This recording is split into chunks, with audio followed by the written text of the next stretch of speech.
ಬ್ಯಾಂಕಿನ ಹಿರಿಯರು, ಮಾಜಿ ಅಧ್ಯಕ್ಷರು, ಹಾಲಿ ನಿರ್ದೇಶಕರಾದಂಥ ರುದ್ರೇಗೌಡರು, ಬ್ಯಾಂಕಿನ ವೃತ್ತಿಪರ ನಿರ್ದೇಶಕರಾದ ಶ್ರೀ ಲಕ್ಷ್ಮಣರವ್ರಿಗೂ ಸಹ ಆಡಳಿತ ಮಂಡಳಿ ಪರವಾಗಿ ಹಾಗೂ ತಮ್ಮೆಲ್ಲರ ಪರವಾಗಿ ಸ್ವಾಗತವನ್ನು ಕೋರ್ತಾ ಇದ್ದೀನಿ.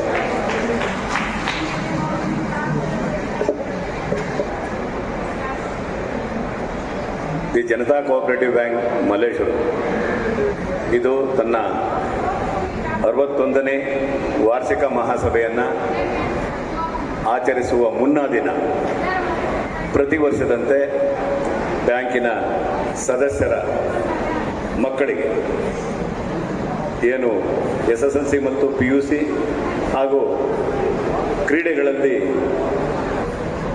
ಒಂದು ಪ್ರಶಸ್ತಿಯನ್ನು ಪಡೆದಂಥ ಮಕ್ಕಳನ್ನು ನಾವು ಇವತ್ತು ಸನ್ಮಾನ ಮಾಡೋಕ್ಕೆ ಇಲ್ಲಿ ಸೇರಿದ್ದೀವಿ.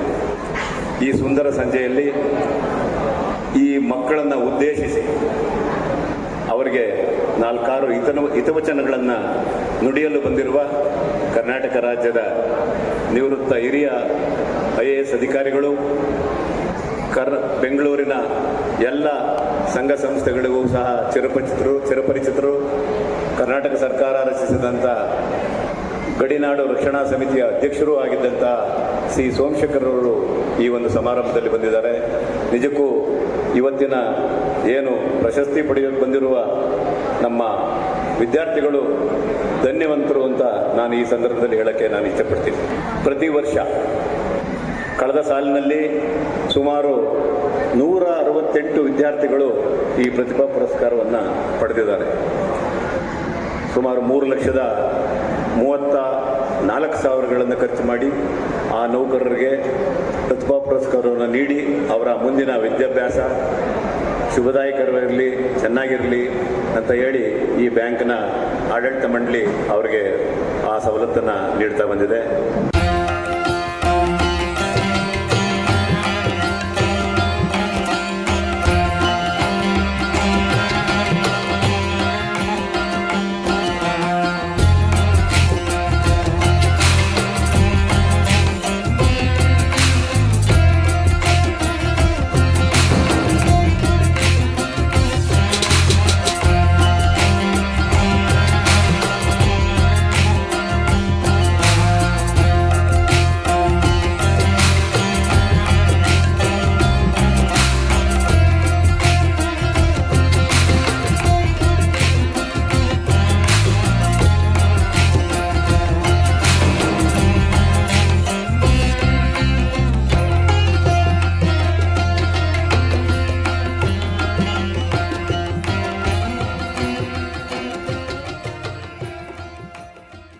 ಬೆಟ್ಟದಡಿ ಮನೆಗೆ ಮಲ್ಲಿಗೆಯಾಗು,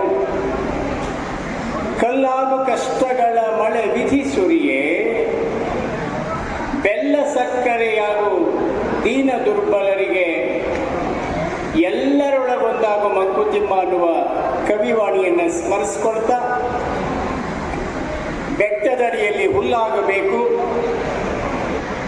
ಮನೆಗೆ ಮಲ್ಲಿಗೆಯಾಗಬೇಕು, ಕಷ್ಟಗಳು ಬಂದಾಗ ಆತ್ಮವಿಶ್ವಾಸದಿಂದ ಎದುರಿಸಬೇಕು, ಕೊನೆಗೆ ಎಲ್ಲರೊಳಗೆ ಬೆರೆತು ಒಂದಾಗಬೇಕು ಅನ್ನುವ ಕವಿವಾಣಿಯನ್ನು ಸ್ಮರಿಸಿಕೊಳ್ತಾ, ನಮ್ಮ ಮಕ್ಕಳ ಭವಿಷ್ಯಕ್ಕೆ ಈ ಒಂದು ಕವನದ ಆಶಯ ಸಾಕು ಅನ್ನೋದು ನನ್ನ ಭಾವನೆ.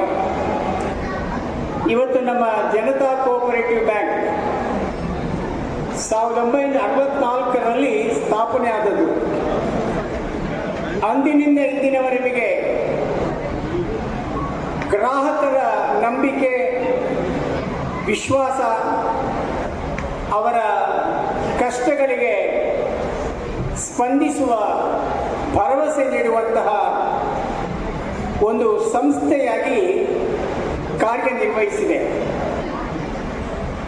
ಸುಮಾರು 62 ವರ್ಷಗಳ 6 ದಶಕಗಳ ಈ ಸಂಸ್ಥೆಯ ಅಸ್ತಿತ್ವದಲ್ಲಿ ಸುಮಾರು 20,000ಕ್ಕೂ ಹೆಚ್ಚು ಸದಸ್ಯರಿರುವಂತಹದ್ದು ತುಂಬ ಅಭಿನಂದನಾರ್ಹ. 600ಕ್ಕೂ ಹೆಚ್ಚು ಕೋಟಿ ಠೇವಣಿ ಉಳ್ಳಂತಹ ಸಹಸ್ರಾರು ಗ್ರಾಹಕರ ಅವಶ್ಯಕತೆಗಳಿಗೆ ಸಂವೇದನಾತ್ಮಕವಾಗಿ ಸ್ಪಂದಿಸ್ತಾ ಬಂದಿರುವ ಈ ಸಂಸ್ಥೆಯ ಈಗಿನ ಅಧ್ಯಕ್ಷರಾದ ಸನ್ಮಾನ್ಯ ಮರಿಗೌಡರನ್ನ ತುಂಬ ಹೃದಯದಿಂದ ಅಭಿನಂದಿಸಲಿಕ್ಕೆ ಇಚ್ಛೆ ಪಡ್ತೇನೆ. ಸನ್ಮಾನ್ಯ ಮರಿಗೌಡ ಒಬ್ಬರಿಂದ ಸಾಧ್ಯ ಇಲ್ಲ. ನಾನು IAS ಅಧಿಕಾರಿಯಾಗಿ ಕೋಆಪರೇಷನ್ ಇಲಾಖೆಗೆ ಕಾರ್ಯದರ್ಶಿಯಾಗಿದೆ, ಇಡೀ ರಾಜ್ಯಕ್ಕೆ ಕಾರ್ಯದರ್ಶಿಯಾಗಿದೆ. ನನ್ನ ಕೆಳಗಡೆ ರಿಜಿಸ್ಟ್ರಾರ್ ಆಫ್ ಕೋಆಪರೇಟಿವ್ ಸೊಸೈಟೀಸ್ ಎಲ್ಲ ಇದ್ದರು. ನನಗೆ ಗೊತ್ತಿದೆ ಈ ಸಹಕಾರ ಕ್ಷೇತ್ರ ಎಂತಹ ಪವಿತ್ರವಾದಂತಹ ಕ್ಷೇತ್ರ. ಸಮಾಜ ಸೇವೆ ಮಾಡಲಿಕ್ಕೆ ಸಹಕಾರ ಕ್ಷೇತ್ರದಲ್ಲಿರುವಷ್ಟು ಅವಕಾಶ ಇನ್ನೆಲ್ಲೂ ಇಲ್ಲ ಅಂತ ನಾನು ಘಂಟಾಘೋಷವಾಗಿ ಹೇಳಬಲ್ಲೆ. ಇವತ್ತಿನ ಅನೇಕ ಮಂತ್ರಿಗಳನ್ನ ನೋಡಿ, ಧೀಮಂತ ನಾಯಕರನ್ನ ನೋಡಿ, ಅವರೆಲ್ಲ ಹಳ್ಳಿಯ ಮಟ್ಟದಲ್ಲಿ ಪ್ರಾಥಮಿಕ ಸಹಕಾರ ಸಂಘದ ಸದಸ್ಯರಾಗಿ ಆನಂತರ ತಮ್ಮ ಸಾರ್ವಜನಿಕ ಬದುಕನ್ನು ಬೆಳಗಿಸಿಕೊಂಡಿದ್ದಾರೆ. ಸಹಕಾರ ತತ್ವ ಇಡೀ ನಮ್ಮ ಪ್ರಕೃತಿಯಲ್ಲೇ ಸಹಕಾರ ತತ್ವ ಇದೆ. ಬಸವಣ್ಣ ಒಂದು ವಚನದಲ್ಲಿ ಒಂದು ಮಾತು ಹೇಳ್ತಾರೆ, ಕಾಗೆಯೊಂದು ಅವಳ ಕಂಡರೆ ಕರೆಯದೆ ತನ್ನ ಕುಲವೆಲ್ಲವ, ಕೋಳಿ ಒಂದು ಕುಟುಕ ಕಂಡರೆ ಕರೆಯದೆ ತನ್ನ ಬಳಗವೆಲ್ಲವ, ಮನುಷ್ಯನಾದವ ಮಾನವ ಪಕ್ಷಪಾತಿ ಅಲ್ಲದಿದ್ದೊಡೆ ಕಾಗೆ ಕೋಳಿಗಳಿಗಿಂತಲೂ ಕರ್ರ ಕಷ್ಟ ಕೂಡಲ ಸಂಗಮ ದೇವ ಅಂತ ಹೇಳಿ. ಇದರ ಅರ್ಥ ಇಷ್ಟೇ, ಸಹಕಾರ ತತ್ವವನ್ನು ಪ್ರಾಣಿಗಳಲ್ಲಿ ಕಾಣ್ತೇವೆ, ಪಕ್ಷಿಗಳಲ್ಲಿ ಕಾಣ್ತೇವೆ. ಹಾಗಿಂದ ಮೇಲೆ ಪ್ರಬುದ್ಧನಾದಂತಹ ಸಂವೇದನಾಶೀಲನಾದಂತಹ ಮಾನವನಲ್ಲಿ ಸಹಕಾರ ತತ್ವವನ್ನು ಕಾಣಬೇಕಾದ್ದು ಮಾನವ ಸಮಾಜದ ಕರ್ತವ್ಯ.